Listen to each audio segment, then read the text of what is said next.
তার থেকে খুবই কাছে একটা ভিজিটিং প্লেস আছে। এটা হচ্ছে ওয়াল ওয়াটার বলে, হিউস্টনের ক্যাপিটাল যে ডাউনটাউন, সেখানে এটা অবস্থিত। তো আমি একটু ফ্লিপ করে দেখাই। এটা ডাউনটাউনের একটা সিম্বল, মানে আমাদের হিউস্টনের ক্যাপিটাল সিটি। তো তারপরে আমি যাচ্ছি, এখানে একটা পার্ক আছে, এই পার্কের একটা ভিউ যেখানে ছবি তোলার জন্য খুবই সুন্দর। এটি হচ্ছে সেই ওয়াটার ওয়াল, যার এটাই হচ্ছে সেই ওয়াটার ওয়াল।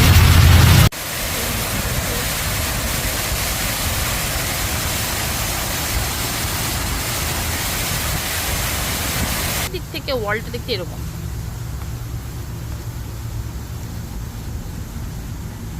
অনেক সানলাইট, এটা একটা আর্চের মতো আছে। There's a thing.